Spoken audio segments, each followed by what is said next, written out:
वडील कोण असेल तर तो आमचा नागेश्वर आहे आणि म्हणून आपण त्याच्या नावाला धन्यवाद देऊया. ट्रेजर वर्षीचा सेक्शन आपण सुरू करत आहोत. आपण प्रार्थना करू. स्वतःला प्रभूच्या स्वागत करूया. पवित्र पवित्र स्नेहाधीश प्रभू देवा पास तुझी स्तुती करतो. धन्यवाद देतो पुन्हा एक बार आज प्रभुवारी तुझ्या भक्ती मंदिरात तू आम्हाला एकत्र आणलेला आहे आणि आज प्रभूच्या रूपात तू आम्हाला अभिषेक कर आणि प्रभू तुझी स्तुती सेवा आणि आराधना करत असताना सर्व जगी तुझ्या सैतानी शक्ती मोह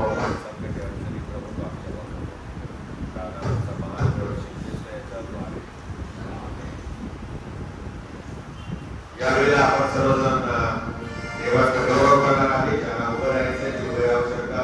ज्यांना बसायचं आहे ते बसून देखील परमेश्वराची आराधना करू शकता. प्रेझेंट वर्षिपमध्ये आपण 3 गीतं गात असतो आणि त्यापैकी पहिले गीत आहे आपल्या चर्चा ग्रुपवरती आलेलं आहे परमपिता गीत स्तुती गाय. आपल्याला पाठ जरी असलं तरी ते वाचा कारण पुढे मागे होता कामा नये.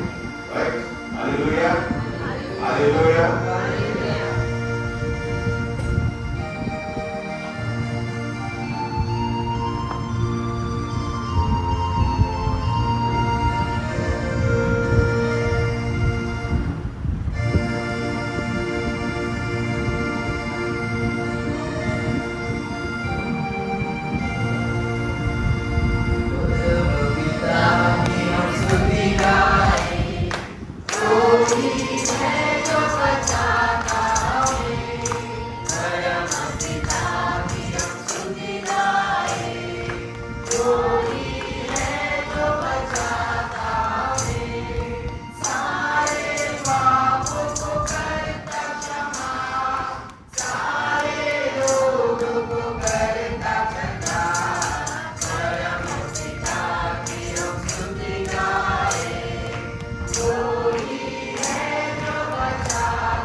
परमेश्वर आहे, तो आम्हाला सांभाळणारा परमेश्वर आहे. जसं पक्षी आपल्या पिलांना सांभाळते आणि वेळ आल्यानंतर त्यांनी उडायला शिकावं म्हणून त्या खरट्यामधून त्यांना बाहेर काढते, तशा प्रकारे परमेश्वर आम्हाला या सर्व जगामधून जात असताना वेगवेगळ्या प्रसंगामधून तो आम्हाला घेऊन जातो आणि तो आमचा सांभाळ करतो. आपल्या पंखावरती उचलून तो आम्हाला धरतो यासाठी की आम्ही सुरक्षित असावे. आणि म्हणूनच जसा पिता आपल्या लेकरांची काळजी घेतो तशा प्रकारे परमेश्वर आमची काळजी घेत असतो. आणि म्हणून तो आम्हाला तारणारा परमेश्वर आहे, तो आमचा सामर्थ्यवान परमेश्वर आहे. आणि म्हणून दुसरं गीत आपल्या चर्चेच्या ग्रुपवर येत आहे, हालेलुया हालेलुया हालेलुया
जो सृष्टीचा निर्माण करणारा परमेश्वर आहे, त्यांनी आम्हाला निर्माण केलेला आहे. आम्ही त्याच्या हस्तकृती आहोत आणि या हस्तकृतीने त्याचं गौरव करावं ही त्याची इच्छा आहे. आणि म्हणून आपल्या चर्चा ग्रुपवर तिसरा आणि शेवटचं गीत आहे, ओ तेरी आराधना स्तुती आराधना करता हूँ मैं तुझसे ये प्रार्थना. आम्ही प्रार्थना पूर्वक गीत गंभीर स्वरामध्ये गीत गाऊ. स्वतःचं जीवन आपण प्रभूला त्याच्या हाती स्वाधीन करूया.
की त्याने आज आपल्या पवित्र मंदिरामध्ये प्रभूची सेवा करण्यासाठी, प्रभूचं वचन सांगण्यासाठी जन्मोत्सवी प्रभूने मला दिली, त्याबद्दल मी प्रभूच्या नावाला धन्यवाद देतो. त्याचप्रमाणे काय सेवांचे मी मनापासून आभार मानतो. 2-3 दिवसापूर्वी त्यांनी मला फोन केला आणि त्याला लगेच हो मी देतो, कारण की या रविवारी पुढे जाणार नव्हतो, त्यामुळे लगेच माझ्यासमोर बोलतो हो मी येतो. त्याबद्दल काय सेवांचे मी मनापासून आभार मानतो की त्यांनी माझी आठवण केली की मी येऊन देवाची वचनाची सेवा करावी. त्याचवेळी चर्चचे कमिटीचे मी आभार मानतो की संधी त्यांनी मला दिली आहे, त्यामुळे मनापासून त्यांचा आभार मानतो. आपण देवाच्या वचनाकडे जायच्या अगोदर आपण प्रार्थना करूया. सर्व सामर्थ्यशाली गौरवशाली कृपाळू स्वर्गीय प्रेमळ प्रभू, आणि तुझ्या चरणाजवळ येतो, मी नम्र होतो. आजच्या प्रभू आज दिवशी रोजी तुझ्या सर्व भक्तांना प्रभू तुझ्या पवित्र मंदिरात तू घेऊन प्रभू परमेश्वरा, आजच्या पवित्र मंदिरामध्ये प्रभू परमेश्वरा तुझ्या सेवेसाठी प्रभू परमेश्वर आम्हाला प्रत्येकाला एकत्रित केलं, तुझे आभार मानतो. आज प्रभू परमेश्वराची भक्ती परमेश्वर स्तुती आराधना तू आमची कबूल करून घेतलीस, आशीर्वाद केलीस, त्यामुळे तुझे उपकार करतो बाबा. तुझ्या वचनाची सेवा करत असताना प्रभू मी स्वतःला तुझ्या हातात समर्पित करतो. माझे जीवन प्रभू तुझ्या हातामध्ये घे. प्रभू तुझ्या वचनाद्वारे बोलत असताना प्रभू मला सहाय्य कर, कृपा करून तुझ्या पवित्र आत्म्याच्या द्वारे प्रभू गायडन्स कर. इथं बसलेल्या प्रत्येक व्यक्तीच्या जीवनाचा प्रभू पाहावे, म्हणजे आमच्यामध्ये असणारे सर्व मन भटकवणारे आत्मिक प्रभू पाहावे. एकाग्रतेचा आत्माने, समंजसपणाचा आत्माने, वचन समजण्याचं ज्ञान आणि बुद्धी प्रभू पाहावे, आणि ते वचन ऐकून त्याप्रमाणे अनुकरण करण्यासाठी तू आम्हाला सांगितले.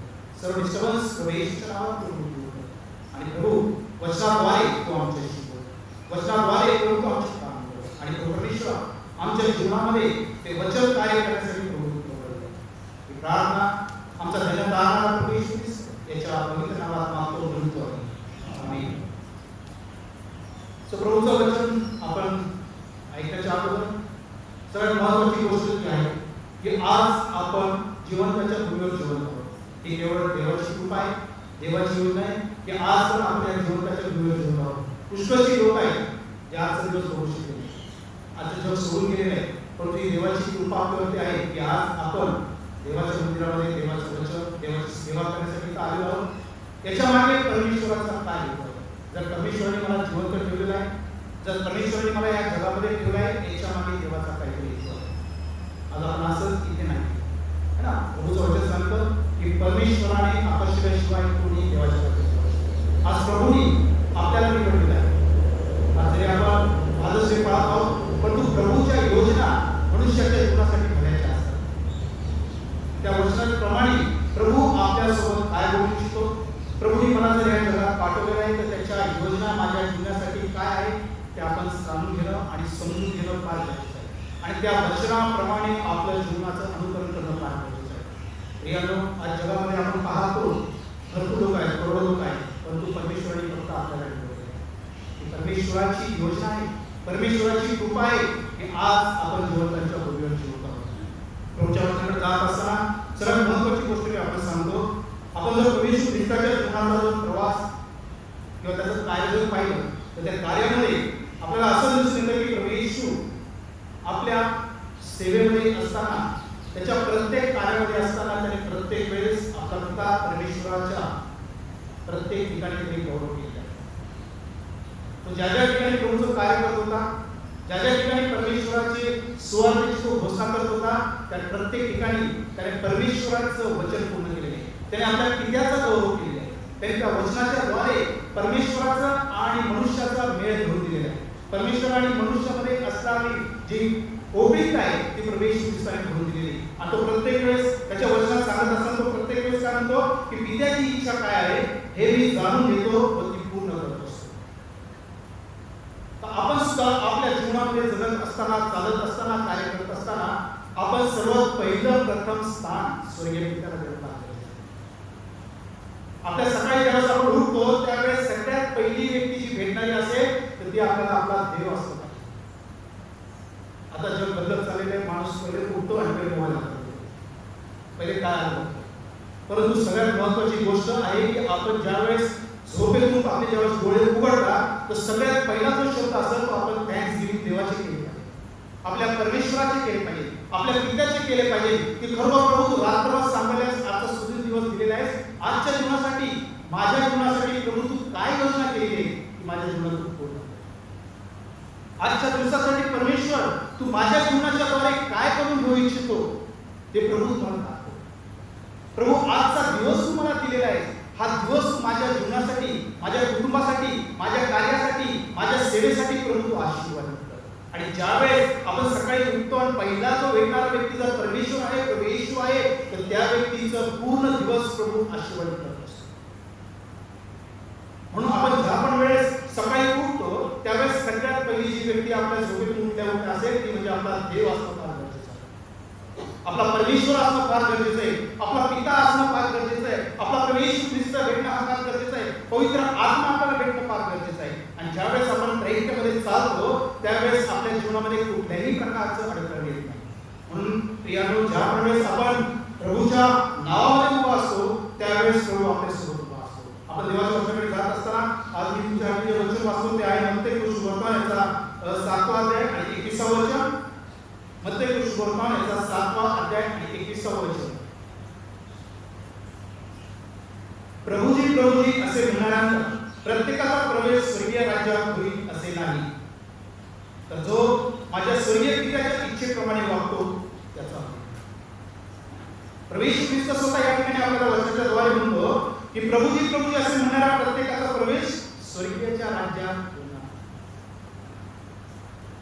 बायबल सांगतो प्रभू ख्रिस्त की पुष्कळशी लोक माझ्या नावाने येतील आणि सांगतील की मोठमोठे संदेश दिले, प्रभू तुझ्या नावाने मी भूते काढले, प्रभू तुझ्या नावाने मी मोठे मोठे मेसेज दिले. प्रभू येशू त्या ठिकाणी काय होतं, तू कोण आहे मी तुला ओळखत नाही. ज्यावेळेस तुमचं कार्य होतं तर प्रभू येशू ख्रिस्ताच्या नावामध्ये जे सामर्थ्य आहे त्या सामर्थ्याच्या द्वारे ते कार्य होत असतं. प्रभू येशू ख्रिस्ताच्या नावामध्ये सामर्थ्य आहे. माझ्या गावामध्ये मी असताना इगतपुरी माझं गाव आहे, ती जवळ आहे आणि माझे काही मित्र आहेत. त्याच्यामध्ये एक माझा मित्र आहे तो ते काय म्हणतात जादूटोणा करणार आहे. त्याच्या ठिकाणी सगळे ते लोक येतात, तो भक्त सारखा काम करतो. कोणी आला हे आहे म्हणून तो लिंबू कापतो, हे आला ते झाडू मारतो आणि ते त्याच्या देवाचं नाव घेतो. एक दिवशी असंच आम्ही बसलो. म्हणजे ज्यावेळेस मी प्रभूमध्ये नव्हतो त्यावेळेस ही गोष्ट आहे.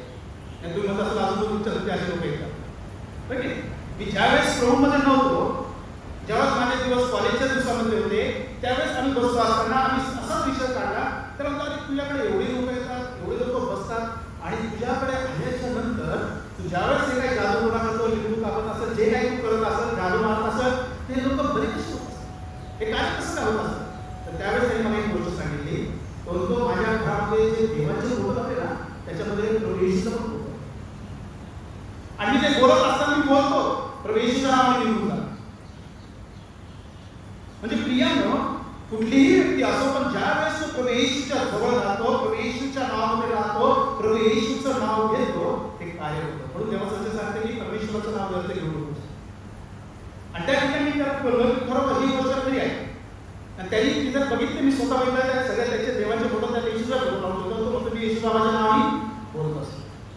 म्हणजे काही गोष्टींमध्ये प्रभू येशूचं नाव फार महत्वाचं आहे. प्रभू येशूच्या नावामध्ये सामर्थ्य आहे. प्रभू येशूच्या नावामध्ये हे सर्व कार्य होत असतं. आणि ह्या ठिकाणी पण प्रभू सांगतो की पुष्कळशी माझ्या नावाने येतील आणि ते सांगतील मी तुझ्या नावाने भूते काढली, मी तुझ्या नावाने मोठे मोठे संदेश दिले, तुझ्या नावाने मोठे मोठे कार्य केले. प्रभू तो तुम्ही कोण आहे तुला ओळखतो. ती व्यक्ती सुद्धा तीच आहे, येशूच्या नावाने करत होता पण तो प्रभू त्याला ओळखतो. कारण तो सगळ्यांमध्ये तो मिक्स आहे. कारण तो जगामध्ये आहे, जगी लोकांमध्ये आहे, जगी लोकांसारखा चालतो, जगी लोकांसारखा बोलतो, पण तो आपण प्रभू येशू ख्रिस्ताच्या रक्ताने धुवून शुद्ध केलेले पवित्र निवडलेले लोक. म्हणून आपल्या जीवनामध्ये सर्वात पहिलं स्थान जे आहे ते आपण आपल्या परमेश्वराला, यहोवा परमेश्वराला, प्रभू येशू ख्रिस्ताला, पवित्र आत्म्याला देणं फार गरजेचं आहे. कारण की तोच आपल्या जीवनामध्ये सर्वप्रथम कार्य करणार आहे. ज्यावेळेस आपण प्रभू येशू ख्रिस्ताजवळ जातो, प्रभू येशू ख्रिस्त आपल्या जवळ येत असतो.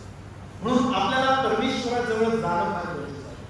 आपल्याला परमपिताच्या जवळ जाणं फार गरजेचं आहे. आणि त्याचप्रमाणे आपण जर दुसरं वचन जर पाहिलं, या ठिकाणी प्रभूचं वचन सांगतं की मत्तेय सुवर्तमान याचा 10वा अध्याय याच्यामध्ये 32 आणि 33 वचन.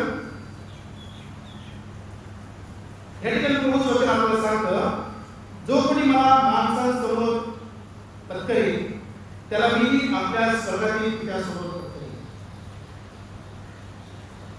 पण जो कोणी माणसांसमोर मला नाकारेल त्याला मी आपल्या स्वर्गातील पित्यासमोर. तर महत्त्वाचं आपल्याला परमेश्वराच्या जवळ असणं फार गरजेचं आहे. हे वचन जर आपण विचार करून जर वाचलं की त्या ठिकाणी प्रभू म्हणतो की जो कोणी मला माणसांसोबत मला करेल त्याला मीही आपल्या स्वर्गातील पित्यासोबत करतो. आता शाळेसाठी शेवटी सांगितलं आणि फार गंभीरपणे बोलले, फार विचार करून बोलले की आजच्या दिवसासाठी मी व्हॉट्सअपवर टाकलं, कोणीतरी मेसेज द्यावा, कोणीतरी येऊन प्रभूच्या वचनाची सेवा करा.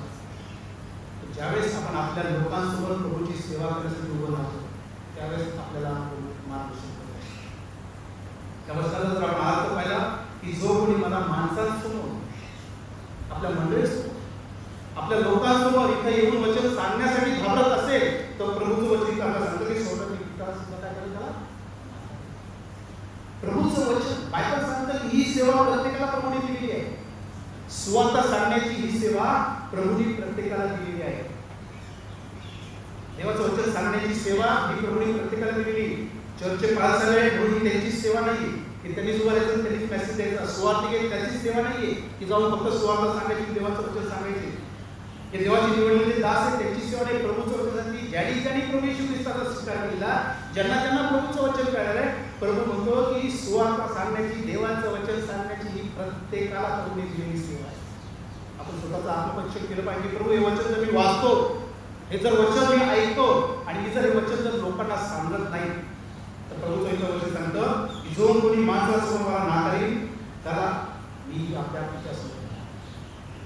म्हणून प्रियांनो, आपण देवाच्या सेवेमध्ये तत्पर असणं फार गरजेचं आहे. देवाच्या वचनाची सेवा करण्यासाठी आपण तत्पर असणं फार गरजेचं आहे. आपल्याला तो आवेश असणं फार गरजेचं आहे. आपण देवाची सेवा लोकांपर्यंत घेऊन जाणं फार गरजेचं आहे.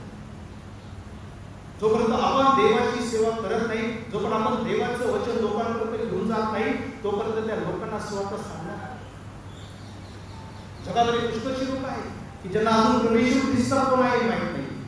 आज मी विश्वाणी संस्थेमध्ये सेवा करत असताना आम्ही जातो, खेड्यांमध्ये जातो, आम्ही सुवार्तेचं कार्य पाहतो. अजून अशी भरपूरशी गाव आहेत अजून त्यांना ख्रिस्तच माहिती. आज विश्वाणीचं जे कार्य चालू आहे पूर्ण भारतात चालू आहे, महाराष्ट्रात चालू आहे, असे अजूनही पुष्कळशी खेडी गावं आहेत की तिथपर्यंत अजून कुठला सुवार्तिक पोहोचलेला नाही. अजून पुष्कळशी लोक प्रभू ख्रिस्तापासून फार दूर आहेत. आणि प्रभू म्हणतो की ज्यांना हे वचन मी दिलेले आहे त्यांनी हे वचन इतरांपर्यंत घेऊन जाणं फार गरजेचं आहे. आज आपण शहरात राहतो, आज शहरामध्ये आपल्याला चर्च उपलब्ध आहे, आपल्याला पाळक आहेत, सेवक आहेत, जे आपल्याला प्रभूचं वचन सांगतात, परंतु ज्यांना माहिती आहे त्यांना कोण सांगेल? ही जबाबदारी कोणाची आहे? ही सेवेची जबाबदारी कोण घेणार आहे? म्हणून प्रियांनो, जर प्रभू ख्रिस्ताला आपला तारणारा स्वीकारत असेल, प्रभू ख्रिस्ताच्या नावात तुम्ही जर बाप्तिस्मा घेतलेला असेल, प्रभू ख्रिस्ताच्या नावामध्ये तुमचं हे काम आहे की प्रभूचं कार्य इतरांपर्यंत घेऊन जाणार. म्हणून प्रभूचं वचन सांगतं की जगाच्या शेवटापर्यंत जाऊन तुम्ही काय करा? सुवार्तेची घोषणा. आता जगाच्या शेवटापर्यंत सुवार्तेची घोषणा करण्याचं काम फक्त सेवकांचंच आहे. मध्ये कधी पोहोचणार? ही सगळी जबाबदारी प्रत्येक व्यक्तीला प्रभूने दिली आहे. वचनाची सेवा करण्याची प्रत्येक जबाबदारी आपण स्वतः स्वीकारणं फार गरजेचं आहे. आणि पुढे जर आपण जातो, पुढे आपण पाहतो की त्या ठिकाणी असं लिहिलेलं आहे, आपल्या जीवनात प्रत्येक वेळेस आपल्या स्वर्गीय पित्याचा गौरव करताना प्रभू येशू ख्रिस्त आपल्याला दिसत असतो. प्रभू येशू ख्रिस्ताचं जर आपण जीवन करत पाहिलं तर प्रत्येक कार्यामध्ये त्यांनी प्रभूला समोर ठेवलेलं आहे, आपल्या पित्याला समोर ठेवलेले आहे. तो प्रत्येक गोष्टीत म्हणतो की पित्याची इच्छा काय आहे, पित्या माझ्याकडून काय करून घेऊ इच्छितो, पित्या माझ्याकडे काय करू पाहतो. प्रत्येक गोष्टीमध्ये प्रभू येशू ख्रिस्त आपल्या पित्याला गौरव देताना आपण पाहतो. प्रभू येशू ख्रिस्त प्रत्येक पावली आपल्या पित्याची प्रत्येक वेळेस तो काय करतो? गाईडन्स देत असतो. बघा, आपण ज्यावेळेस प्रभू येशू ख्रिस्ताचं जर जीवन करून पाहिला, ज्यावेळेस प्रभू येशू ख्रिस्त सेवा करत असतो, सुवार्ता करत असतो, लोकांमध्ये जातो, ज्यावेळेस तो आजारांना बरे करतो, ज्यावेळेस तो लोकांना तो प्रभूच्या नावामध्ये रगड्यांना उभं करतो, आजारांना बरे देतो, तर त्यावेळेस प्रभू येशू ख्रिस्तामधून काय करत असतं? सामर्थ्य देत असतं. ज्यावेळेस ती रक्तशास्त्री या डोळ्यासोबत प्रभू येशू काय म्हणतो की मला कोणीतरी स्पर्श केलेलं आहे. कारण की ज्यावेळेस त्याच्यामध्ये सामर्थ्य जातं ते त्यांना कळतं. आणि ज्यावेळेस त्याच्यामध्ये सामर्थ्य जातं तो प्रभू रात्रीच्या वेळेस प्रत्येक वेळेस डोंगरावरती जातो, तिथे गुडघे टेकतो आणि आपल्या पित्याकडे मध्यस्थीची प्रार्थना करतो आणि पुन्हा तो सामर्थ्याने आपल्याला काय करतो? सामर्थ्य प्राप्त करतो. जर प्रभू येशू ख्रिस्त हा स्वतः जर देव आहे, प्रभू येशू ख्रिस्त हा जर परमेश्वराचा पुत्र आहे, तर त्याला प्रत्येक वेळेस प्रार्थना करायची काय गरज? प्रत्येक वेळेस त्याला गुंगी टेकायची काय गरज? प्रत्येक वेळेस त्याला परमेश्वर पित्याजवळ जाण्याची काय गरज? तो जिथे उभा असतो तिथे माहिती होती त्याला भेटला असतो, परंतु नाही. तो ज्यावेळेस जगात आला तो जगी म्हणून आला, आणि तो जगी म्हणून आल्याच्या नंतर ज्यावेळेस दिवसभरामध्ये जे काही श्रम, जे काही कार्य, जे काही तो प्रभूची सेवा करत होता, ज्यावेळेस तो स्वतःला रिक्त होत असेल तर परत जाऊन त्या ठिकाणी जाऊन प्रवेश ख्रिस्त प्रत्येक वेळेस त्या गुंड्यावरती टेकून प्रभूकडं पित्याकडे प्रार्थना करत होता, आणि प्रत्येक वेळेस तो सामर्थ्याने पुन्हा करत होता. तो स्वतःला काय करत होता? रिपेअर करत होता, आणि दुसऱ्या दिवसासाठी तो स्वतःला काय करत होता? तयार करत होता. प्रियानो, आपण सुद्धा आपल्या जीवनामध्ये प्रभूच्या सेवेमध्ये किंवा कार्यामध्ये असताना आपल्याद्वारे सुद्धा सामर्थ्य निघत आहे. आपल्याद्वारे सुद्धा प्रभूच्या कार्यासाठी आपण झटणं फार गरजेचं आहे. ज्यावेळेस आपण प्रभूचं कार्य करतो, ज्यावेळेस आपण रिक्त होतो, तर दुसऱ्या दिवशी आपण पुन्हा एक नवीन जीवन घेऊन उभं राहणं फार गरजेचं आहे. एक नवीन सामर्थ्य प्रभूकडून प्राप्त करून घेणं फार गरजेचं आहे. आणि ते सामर्थ्य मिळवण्यासाठी सगळ्यात पहिली गोष्ट आहे ती म्हणजे आपल्याला प्रभूकडे जाणं फार गरजेचं आहे. आपल्या पित्याकडे जाणं फार गरजेचं आहे. पित्याकडे मागणं फार गरजेचं आहे. प्रवेश ख्रिस्ताचा आपण 3.5 वर्षाचा जो सेवेचा कालावधी जर पाहिला तर प्रत्येक वेळेस तो आपल्या पित्या सोबतच राहत होता. प्रत्येक वेळेस तो आपल्या पित्या सोबत चालत होता. प्रत्येक वेळेस तो आपल्या पित्या सोबत बोलत होता, आणि प्रत्येक वेळेस त्याच गोष्टीमध्ये महत्त्वाची गोष्ट, पिता सुद्धा आपल्या पुत्रासोबत होता. पिता सुद्धा आपल्या पुत्राला काय करत होता? गायडन्स करत होता. आज जर आपण जगाचा विचार केला, जगी मुलाचा जर पित्याचा जर विचार केला तर आज अशी परिस्थिती चालू आहे, पिता एकीकडे असतो, मुलगा एकीकडे असतो. वडील बेडरूममध्ये असेल तर मुलगा हॉलमध्ये असेल. आजकाल कम्युनिकेशन फार कमी झालं. आजकाल मुलांचं आणि पित्याचं, आईचं बोलणं फार कमी झालं.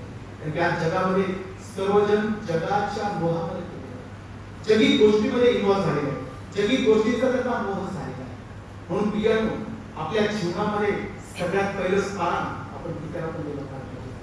कारण की आपला पिता जो आहे तो आपल्या जीवनासाठी जगामध्ये झटत आहे.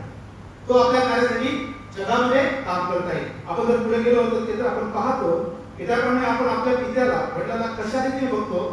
आपण लहानचे मोठे होत असताना आपण आपल्या पित्याचे जीवन जगून बघत असतो. त्याचप्रमाणे त्यांनी घेतलेले कष्ट, कुटुंबासाठी केलेली धावपळ, चांगलं ते आपल्याला देण्याची त्याची जी धडपड, आणि त्याचप्रमाणे आपल्या मुलांना वेल सेटल होण्याची त्याची जी इच्छा असते, जी आकांक्षा असते, ते करणं फार गरजेचं आहे. ज्याप्रमाणे आपण स्वर्गीय पित्याबद्दल बघितलं, आपण जगी पित्याचं बघत आहोत की जगी पिता आपल्या कुटुंबासाठी किती श्रम घेत असतो. आपल्या कुटुंबाची वेल सेटल होण्यासाठी, लेकरं वेल सेटल होण्यासाठी त्याची जी धडपड आहे ती फार महत्त्वाची आहे. या ठिकाणी आपण पाहिलं की चांगलं ते आपल्याला देण्याची त्याची काय असते? धडपड असते. आपल्या लेकरांना उत्तमात उत्तम देण्याचा तो प्रयत्न करत असतो. या ठिकाणी आपण पाहतो की चांगले ते आपल्या देण्याची धडपड करत असताना मुलांना वेल सेटल पण तो करत असतो, आणि त्याचप्रमाणे तो आपल्याला आपला पिता त्यांच्या या जीवनाचं मत आपण जाणून घेणं फार गरजेचं आहे. आपल्या पित्याचं जीवनाचं मत आपल्या जीवनात जाणून घेणं फार गरजेचं आहे. आपला पिता सकाळी घरातून निघतो, रात्री घरी येतो, दिवसभर तो काय करत, काय कष्ट करत आहे, काय श्रम करत आहे, काय मेहनत करत आहे, आपल्याला माहिती नसतं. आपण फक्त सकाळी आपले उठतो, नाश्ता करतो, आंघोळी करतो, दिवसभर फिरतो, घरी येतो. पण तो जो बाप, जो पिता, जो सकाळी 5ला, मुंबईची पद्धत आहे 5ला कोणी 4ला घर सोडतं, रात्री 10-11 येतो. पण तो त्या दिवसभरामध्ये काय करत आहे, त्या दिवसभरामध्ये काय श्रम घेतलेले आहे, त्या दिवसभरामध्ये त्यांनी किती कष्ट घेतलेले आहे हे आपल्याला जाणून घेणं फार गरजेचं आहे. कारण की पित्याचं मन हे संबंध फार गरजेचं आहे. तो कधीच आपल्या मुलांसमोर किंवा आपल्या कुटुंबासमोर स्वतःचं दुःख व्यक्त करत नसतो. तो कधीच आपल्या लेकरांसमोर त्याचे झालेले दिवसभराचे काय त्यांनी केलेले आहे ते सांगत नसतो. म्हणून आपण आपल्या कुटुंबात राहत असताना आपल्या पित्याचं कार्य समजून घेणं फार गरजेचं आहे. ज्याप्रमाणे येशू ख्रिस्त स्वर्गीय पित्याचं कार्य बघतो, तो म्हणतो की परमेश्वराने मला या जगात पाठवलं त्याचं कार्य पूर्ण करण्यासाठी पाठवलं. प्रवेश होतो की मला ह्या जगात परमेश्वराने पाठवलं, त्याचं कार्य पूर्ण करून घेण्यासाठी त्यांनी मला या जगात पाठवलं. आज आपला पिता आपल्यासाठी जे कार्य करत आहे ते पण आपण समजून घेणं फार गरजेचं आहे. त्याचं मोल आपण जाणणं फार गरजेचं आहे. कारण की तो एकटाच आपल्यासाठी धावत असतो, पळत असतो.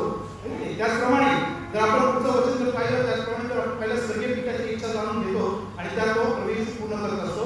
मत्तेय शुभवर्तमान याचा 11 अध्याय 27 वचन जे आहे, मत्तेय शुभवर्तमान त्याचा 11 अध्याय आणि 27 वचन, प्रभू येशू बोलतो, माझ्या पित्याने माझ्या हाती सर्व काही दिले आहे. माझ्या पित्याने माझ्या हाती सर्व काही दिले आहे आणि पित्या वाचून पुत्राला कोणीही ओळखत. आता आपण जो शास्त्रभाग वाचला त्यावेळेस हे वचन आपण वाचलं, त्या ठिकाणी प्रभू सांगतं की पित्याने माझ्या हाती सर्व काही दिलेलं आहे आणि पित्यापासून पुत्राला कोणीही ओळखत. पित्याचं नाव फार महत्वाचं आहे. पित्याचं टायटल फार महत्वाचं आहे. जुन्या करारामध्ये जर आपण पाहतो की ज्यावेळेस आपण बोलतो की परमेश्वराने ह्या जगामध्ये ज्यावेळेस कार्य केलं, परमेश्वराने ज्या जुन्या करारामध्ये कार्य केलं, परंतु ते कार्य लोक बघत असताना ते परमेश्वराचं ऐकत नव्हते. ते पापात होते, ते मूर्तीपूजक होते, ते परमेश्वराचं ऐकत नव्हते. शेवटी प्रभू येशू ख्रिस्ताला प्रभूने काय केलं? या जगात पाठवलं. आता प्रभू येशू ख्रिस्ताला जे नाव दिलं गेलं टायटल, तो कोणाचा पुत्र आहे? परमेश्वराचा पुत्र. त्याला पाठवणारा कोण आहे? परमेश्वर आहे. आणि पुढे लिहिलेलं आहे, पित्यापासून पुत्राला कोणीही ओळखत नाही.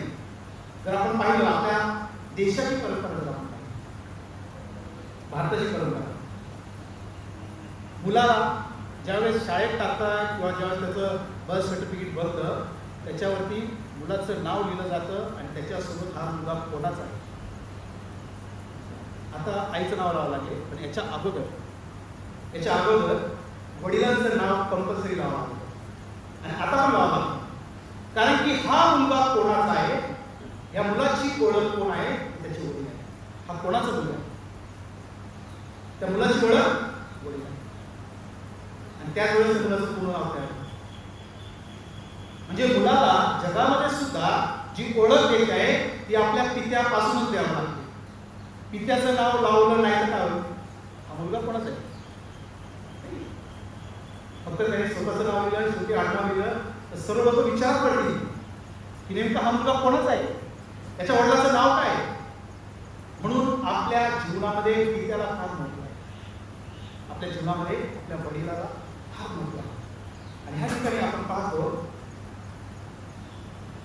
वडिलांचे नावाने मुलाची ओळख असते.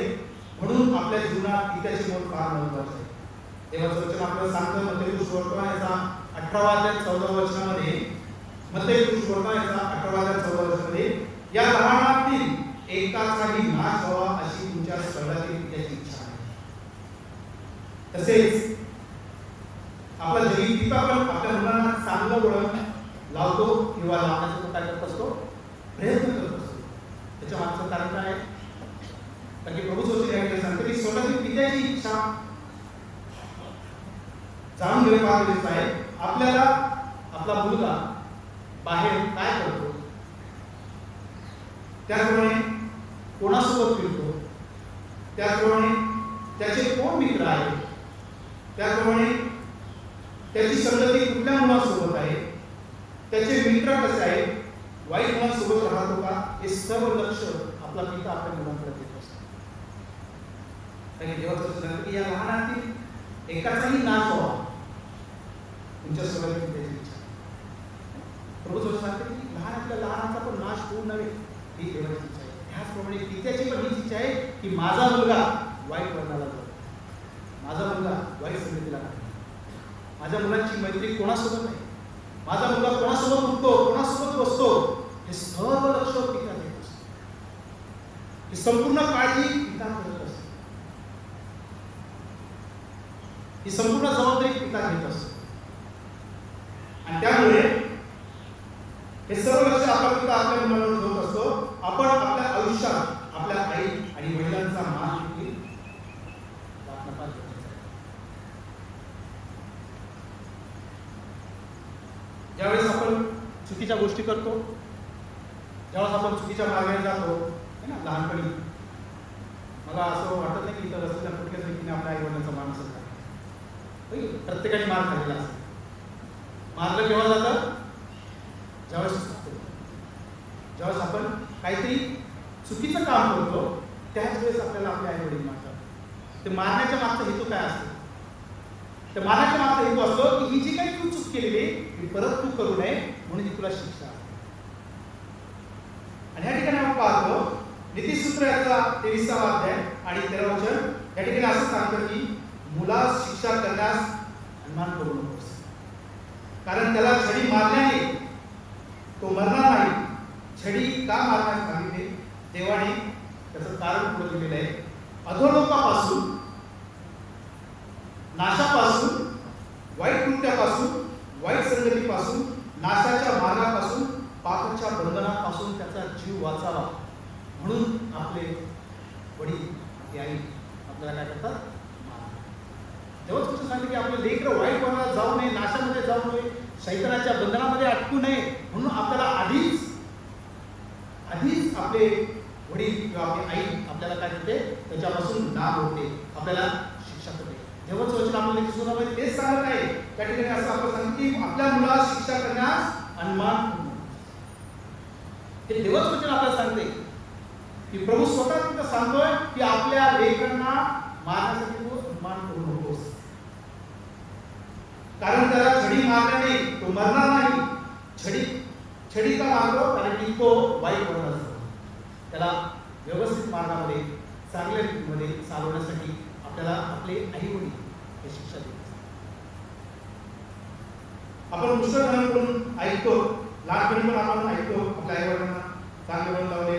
पुस्तक लोकांना आपण कुटुंबात जात असतो, फॅमिलीमध्ये जात असतो, एखाद्या फॅमिलीत आपण जातो तर त्यावेळेस त्या घरातलं जे वातावरण आपण ज्यावेळेस पाहतो की त्यांचे लोकप्रिय किती आधीन आहे, किती देवाच्या वचनामध्ये आहे, किती ते परमेश्वराच्या सानिध्यामध्ये आहे, त्यावेळेस आपण म्हणतो की यांचे आई वडील धार्मिक आहेत, यांचे आई वडील प्रार्थनेमध्ये आहेत, यांचे आई वडील आपल्या लेकरांना घेऊन देवाच्या वचनाचे कार्य करत असतात. त्याच्यामुळे यांचे लेकर सुद्धा काय आहे?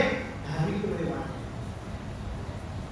आपल्या कुटुंबात जर आपले आई वडील जर धार्मिकतेमध्ये असेल, वचनामध्ये असेल, प्रभूच्या वचनामध्ये चालत असेल तर त्यांचे लेकर सुद्धा पुढे येऊन देवाची सेवा करतात. म्हणून आपल्या कुटुंबामध्ये जे आई वडील आहेत त्याची सगळ्यात पहिली जबाबदारी हीच आहे की पहिले स्वतःचं आत्मपरीक्षण करणं फार गरजेचं आहे की मी कुठे आहे? मी परमेश्वराच्या सानिध्यामध्ये आहे का? मी परमेश्वराच्या चरणाजवळ बसतो का? मी परमेश्वराच्या वचनाचं मनन करतो का? मी परमेश्वराच्या वचनाची सेवा करतो का? ज्यावेळेस आपण ह्या गोष्टी करतो त्याच वेळेस आपले लेकर सुद्धा आपलं अनुकरण करत असतात. त्यावेळेस आपले लेकर सुद्धा वचनामध्ये चालत असतात, वचनामध्ये वाढत असतात आणि वचनामध्ये ते पुढे जात असतात. नीतिसूत्रामध्ये जर आपण बघितलं 13वा अध्याय 24वे वचन या ठिकाणी जर आपण पाहिले, या ठिकाणी असे लिहिले आहे जो आपली छडी आवडतो तो आपल्या मुलांचा वैरी आहे. देवाचं वचन या ठिकाणी आपल्याला सांगतं की जो आपली छडी आवडतो तो आपल्या मुलांचा वैरी आहे, पण जो वेळीच त्याला शिक्षा करतो तो त्यावर प्रीती करणार नाही. आता मुलांना मारलं ते म्हणतील का मला प्रीतीने मारले, मला प्रेमात वेळी मारत आहे, जवळ घ्यायला एकच कालावधी मारत बोलेल ना. आताचं वर्ल्ड जरा फास्ट झाले, आताचं जे सध्याचे जे दिवस आहेत फास्ट वर्ल्ड झाले. सगळ्यांच्या हातामध्ये इंटरनेट आलेले, मोबाईल्स आलेले, जगासोबत सगळे समोर झालेले आहेत. जगासोबत सगळे समोर झाले. आज 10 वर्षाचा मुलगा 30 वर्षाच्या माणसाचा सुद्धा तो काय करतो? अपमान करतो. 20 वर्षाचा माणूस मुलगा 60 वर्षाच्या माणसाचा सुद्धा काय करतो? अपमान करतो. कारण की ते त्याला शिकवलं गेलेलं नाही मोठ्यांचा मान कसा ठेवायचा, मोठ्यांचा सन्मान कसा करायचा, मोठ्यांचा आदर कसा करायचा, कारण की ते आपल्या कुटुंबातून शिकवलं गेले. पहिलेच्या वेळेस आपण जर पाहिलं मागच्या याच्यात आपल्या घरात वयस्कर लोक यायचे तर पहिले मुलं जाऊन हात मिळवतात, सलाम करतात, प्रेजवाड करतात, पाणी आणून देतात. आताची मुलं कोणी घरात आलं का मुलंच काय बोलतात, घरातच सांभाळून आता तुम्ही जाऊन बसतात, तुमच्या येणार तुम्ही बघून काय. ह्या गोष्टी ज्यावेळेस आपले आई वडील आपल्या लेकरांना शिकवतात त्यावेळेस आपले लेकर शिकत असतात. म्हणून या ठिकाणी देवाचं वचन आपल्याला सांगतं की जो आपली छडी आवडतो तो आपल्या मुलांचा वैरी आहे. म्हणजे ज्यावेळेस आपली मुलं चुकतात त्यावेळेस त्यांना शिक्षा करणं गरजेचं आहे. आणि पुढचं पुढे लिहिलं आहे, पण जो वेळीच त्याला शिक्षा करतो तो त्याचवर प्रीती करतो. आपण जर अब्राम आणि इसाकाचं जर आपण जीवन पाहिलं, त्यावेळेस ज्यावेळेस प्रभूने त्याला सांगितलं की जा इसाकाला तू काय कर माझ्यासाठी अर्पण, त्यावेळेस मुलांनी विचारलं नाही की त्याला तुम्हाला तू कुठे विचारला काय विचारला. ज्यावेळेस त्याला त्या वेदीवरती ठेवलं तोपर्यंत त्याने विचारलं नाही, कारण की त्याचा विश्वास आपल्या पित्यावरती होता. त्याला माहिती होतं की माझे वडील जे पण करत आहे ते फार महत्वाचं आहे, ते जे पण करत आहे ते चांगलं ते करत आहे. आणि त्या ठिकाणी सांगितलं आहे ज्यावेळेस वेदीवर येतो त्यावेळेस अब्राम फक्त काय होतो, अब्रामाचा विश्वास फार महत्वाचा. ज्यावेळेस त्यांनी विचारलं की आपल्या वेदीसाठी कुठे तो म्हणतो प्रभू देईल, हा विश्वास फार महत्वाचा. मुलाचा आपल्या पित्यावरचा विश्वास बघतो आपण, आणि अब्राम पित्याचा स्वर्गीय पित्यावरचा विश्वास फार महत्वाचा. मुलाचा पित्यावरचा आणि पित्याचा परम पित्यावरचा विश्वास फार महत्वाचा. हा विश्वास आपल्या कुटुंबामध्ये फार कमी झालेला आहे. आपले लेकरं आपल्या वडिलांवरती विश्वास ठेवतात का? आपले लेकरं आपल्या वडिलांच्या अधीन आहेत का? हे पण बघा. आणि ज्यावेळेस अब्राम त्यावेळेस बोलला त्यावेळेस परमेश्वराने त्याला बली अर्पण करण्यासाठी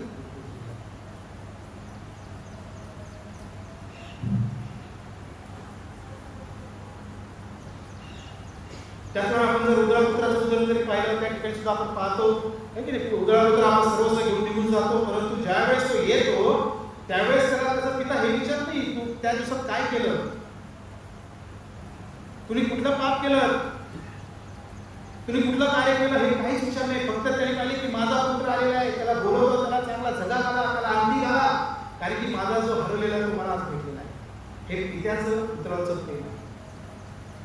आणि याच्याद्वारे ही प्रीती आपल्याला दिसते एका पुत्राची. ही प्रीती आपण सुद्धा आपल्या मुलांवरती करणं फार गरजेचं. आपले मुलं चुकतात, आपले मुलं वाईट वळणात जातात, परंतु त्यांना आपण जवळ घेऊन समजवणं फार गरजेचं आहे. त्यांच्या संगती बोलणं फार गरजेचं आहे आणि त्याच्यामध्ये त्यांना समजून सांगणं फार गरजेचं आहे. त्याच्यामध्ये ते चालत असताना आपण जर पुढे पाहिलं तर लूक सुसमाचाराचा 15 अध्याय 7 वचन या ठिकाणी असं सांगतं की पश्चाताप करणारा एका पापी माणसाबद्दल स्वर्गात हा आनंद फार होतो. ज्यावेळेस एखादा व्यक्ती प्रभू जवळ येतो, ज्यावेळेस तो पश्चाताप करतो, आपला पाप कबूल करतो आणि ते सोडतो, तर देवाचं वचन सांगते की सगळ्यात जास्त जो आनंद आहे तो स्वर्गामध्ये होत असतो. तो स्वर्गामध्ये आनंद होणं फार गरजेचं आहे. आपण पश्चाताप करणं फार गरजेचं आहे. आपल्या लेकरांना प्रभूच्या चरणाजवळ आणणं फार गरजेचं आहे, त्याच्या विधीजवळ आणणं फार गरजेचं आहे. आणि त्यांना सांगितलं पाहिजे की तू जे करत आहे ते चुकीचं करत आहे, तू जे करत आहे ते पाप आहे, तू माझ्या विरुद्ध नाही, तू स्वर्गीय विद्याच्या विरुद्ध ते करत आहे. आणि ज्यावेळेस तो पश्चाताप करतो की खरोखर मी हे चुकत आहे, मी पाप करत आहे, तर त्यावेळेस तो पश्चाताप करतो. तर बायबलचं वचन आहे की स्वर्गात सगळ्यात जास्त त्याचा आनंद होतो. सगळ्यात महत्त्वाचं शेवटचं मी वचन देतो, वेळ झालेला आहे. आपण लहानपणी ज्यावेळेस आपल्या चर्चमध्ये आपण बघतो, आपण संडे स्कूलचे मुलं असतात, सगळ्यात पहिले आपण आपल्या संडे स्कूलच्या मुलाला कुठल्या गोष्टी शिकवतो? 10. ते शिकवण्याचं मागचं कारण काय की आपल्या मुलांनी आपल्या आई वडिलांचा मान सन्मान कसा करायचा. आपण जर निर्गममध्ये जर आपण पाहिलं की काही 5 वचन दिलेलं आहे की तुझा देव परमेश्वर याने आज्ञा दिल्याप्रमाणे आपला बाप व आपला आई यांचा मान सन्मान करणं फार. हे आपण आपल्या लहान लेकरांना लहानपणापासून आपण काय करतो, त्याच्या फॅमिली करत असतो, हे वचन शिकवत असतो की आपण आई वडिलांचा मान सन्मान करणं फार गरजेचं आहे. हे आपण लहानपणाचं आपण त्या मुलांना काय करत असतो, शिकवतो, कारण की मोठं झाल्यावरती तेच लेकरं आपल्या आई वडिलांचा काय करतात, मान आणि सन्मान करतात. सगळ्यात महत्त्वाची गोष्ट त्याच्या पुढे लिहिलेली आहे. आपण फक्त काय करतो, ते 10 आज्ञा वाचतो, ते फक्त एवढंच वाचतो, तो आपला आई बापाचा काय कर मान कर सन्मान कर. त्याच्या पुढे काय लिहिले ते महत्वाचं आहे. त्याच्या पुढे काय लिहिलेलं आहे, म्हणजे जो देश तुझा देव परमेश्वर तुला देत आहे त्यात तू चिरकाळ आणि तुझे कल्याण. जो मुलगा जी मुलगी आपले आई व वडील यांचा मान आणि सन्मान करतात, तर त्यावेळेस त्यांचा मान सन्मान करतात, त्याच वेळेस स्वर्गीय पिता त्या लेकरांना आशीर्वाद देतो. इथे प्रभू म्हणतो की तू देशामध्ये चिंता राहतील आणि तुझं काय होणार आहे कल्याण होणार आहे. म्हणून आपण आपल्या जीवनामध्ये आपल्या आई वडिलांचा मान आणि सन्मान करून ज्यावेळेस आपण आपल्या आई वडिलांना आपल्या समोर ठेवतो, आपल्या नजरेसमोर ठेवतो, एक रिस्पेक्टने त्यांना ठेवतो आणि ज्यावेळेस त्यांना आपण आपल्या आदरतेने ज्या लोकांसमोर त्यांना जो काही आदर देतो त्यावेळेस प्रभू म्हणतो की तू काय करशील आशीर्वादित होशील. आठवत अठ्ठावीसमध्ये जे वचन दिलेलं आहे ना, तू माझं वचन पाशील त्या माणसाची तर स्वर्गातले आशीर्वाद ज्यावेळेस काय होतील धावत येतील. ते आशीर्वाद धावत येण्यासाठी आपल्याला काय करणं आहे, देवाचं वचन पाळणं फार गरजेचं आहे. आणि ते वचन म्हणजे आपला आई बाबांचं काय करणं मान तेव्हा बरोबर हे वचन आपल्या जीवनासाठी आशीर्वाद करू. आपण प्रार्थना करूया. सर्व सामर्थ्यशाली गुरुशाली कृपाळू स्वर्गीय प्रेमळ प्रभू, पुन्हा एक वेळेस तुझे मनापासून आभार मानतो. स्वर्गीय बाप्पा प्रभू, तुझ्या वचनाची सेवा करण्यासाठी तू सहाय्य केलंस, कृपा पुरवलीस. तर आम्ही तुझे आभार मानतो बाप्पा. जे वचन आम्ही वाचलं, जे ऐकलेलं आहे ते वचन तुझी आम्ही ऐकून त्याप्रमाणे तुझी आमच्या जीवनामध्ये अनुकरण करण्यासाठी तू आम्हाला सहाय्य कर बाप्पा. जे वचन आम्ही ऐकलेले आहे ते आमच्या मनातून प्रभू काढून घेऊ नकोस. तर परमेश्वरा ते वचन आमच्या पावलासाठी प्रकाश असा असू दे. तो परमेश्वरा आजचा परमेश्वरा जो फादर्स डे आहे बाप्पा, तो सर्व वरिष्ठांसाठी, सर्व फादर्ससाठी, सर्व पित्यांसाठी तू आशीर्वादाचा पुन्हा एक वेळेस कृपा करू. ही प्रार्थना आमचा धन्य तारणारा प्रभू येशू ख्रिस्त याच्या पवित्र नावात मागतो म्हणून तू ऐकली ना. आमेन. फादर्स डे साठी जीवन तयारी चालू केली होती. त्या चर्चमध्ये यावरती बऱ्याच फादर्स डे वरती बोललेलो आहे. आणि मी मागचे युट्यूब सर्वे पाहत होतो आणि मानाय नावाचा एक पिता आपण पाहिलेला होता. आणि असे अनेक बाप आपल्या शास्त्रामध्ये आहेत की ज्यांच्यावरती बोलले तेवढं कमीच आहे. आणि मग मी या बापांचा अभ्यास करायला लागलो आणि असं दिसून आलं की त्या ज्यांचा आपण गुणगौरव करतो त्यांच्यामध्ये पण अशक्तपणा होता. ते दुबळे होते कारण शेवटी ते मानव आहे आणि मानव होते.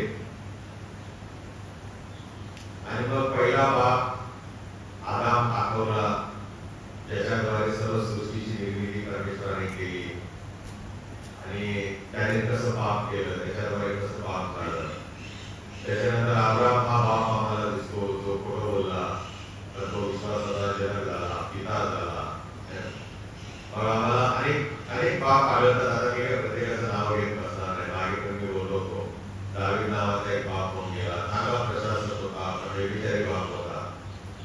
त्याच्यानंतर शास्त्रामध्ये आम्ही पाहतो पुढे जर सरकत गेलो तर अनेक असे बाप आहेत की ज्यांनी खरोखर आपल्या कुटुंबासाठी, आपल्या राष्ट्रासाठी रात्रीचा दिवस केला, 24 तास त्यांनी काम काढला आणि एक राष्ट्र उभं केलेलं आहे ज्याला इस्रायल म्हटलेला आहे. तो एक बाप आणि त्याच्या नावाचाच अर्थ महात्मक आहे, याकोब. मग विचार करायला लागतो की प्रभू मी नेमकं काय बोलू. आणि मग विचार केला की यावेळेला आपण चर्चमध्ये एका सभा देऊया, कारण आणखी एक दिवस आहे.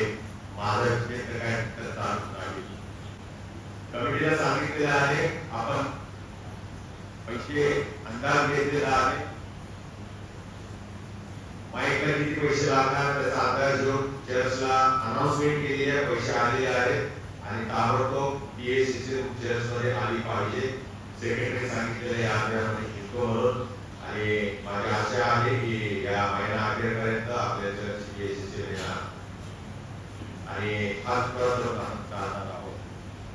कारण जे चाललेलं आहे माइक सिस्टम हे बरोबर नाही. आपल्याला आवाज येत नाही, आपल्याला काही कम्युनिकेशनचा प्रॉब्लेम आहे. दुसरी गोष्ट तुम्ही पाहिली त्या ठिकाणी देवाची सेवा ज्यावेळेला देवाच्या वचनातून बोलतात अक्षरशः कामारूप होतात. इथे मी बोलत असतो तर इथे मी कामारूप झालेला असतो. छोटी चक्कर पडायची वेळ येते. आणि म्हणून एक समजदार मंडळी तुम्ही जेव्हा या गोष्टी पाहता, माझी विनंती आहे की या समजणाऱ्या गोष्टी आहेत ते तुम्ही डोनेशन द्या. त्या ठिकाणी फॅनची आवश्यकता आहे. तुम्हाला आम्ही सलाम करायला वगैरे राहतो, कितीतरी कामात आम्ही तिथे तिथे झालेला असतो त्या दरवाजामध्ये फॅन नाही आहे त्या मला तणाव करतो. या अशा अनेक गोष्टी आहेत ज्या ठिकाणी कूलर पाहिजे, ज्या ठिकाणी फॅन पाहिजे. जर आम्ही खरोखर देवाच्या मंदिरावर प्रेम करतो तरी आम्ही सांगायचं म्हणून तुम्ही करायचं, याच्यापेक्षा तुम्ही स्वतः अप्रोच व्हा, बघा काय गरज आहे मंडळीची. जर सर्व काही ठीकठाक असलं तर हे चर्च मी एसी चर्च करणार होतो, पण ते आता गेल्या महिन्याच्या मध्ये दूर गेलेलं आहे. आणि म्हणून आपल्याला विनंती आहे की जे दिसतं देवाच्या सेवकांना जो त्रास होतो कृपया त्याच्याकडे आपण लक्ष द्या. पैसे देऊ नका, त्या वस्तू आणून द्या म्हणजे गरज पूर्ण होणार.